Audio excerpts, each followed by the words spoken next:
تخيل معايا كده اهو زمان قبل الموبايلات، ودي للاسف بقت زمان، لما كان في تليفون ارضي والواحد بيعتمد فقط على حفظه للارقام والثقه في انه حافظ الرقم بتاع بيته، بتاع جيرانه، بتاع اصحابه، حافظ مجموعه ارقام وبيستخدمها.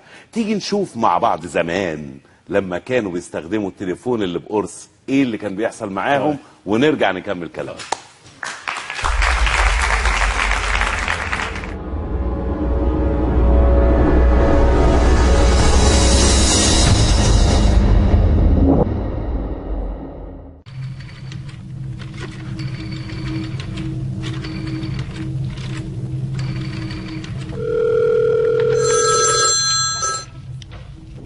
الو. الو. ستك موجودة؟ ايوه يا سيدي. والراجل التاني ده معاها؟ ايوه يا سيدي. بقول لك انا هطلب منك خدمة كبيرة قوي، لو عملتيها ليك مكافأة جامدة. وامرني يا سيدي.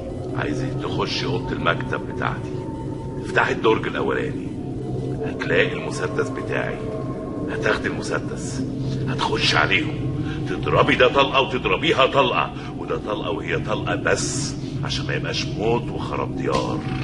من عينيا يا سيدي، ده انا اصلا مش طايقاهم هما الاتنين.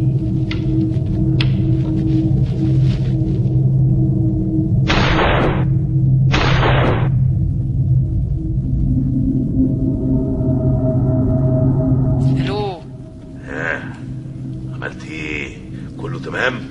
كله تمام يا سيدي.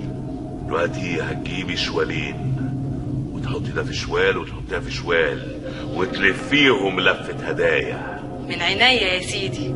وبعد كده هتحطيهم في الجنينة لغاية اما اجي. جنينة؟ ده هي دوب قصرية زرع في البلكونة يا سيدي. بلكونة؟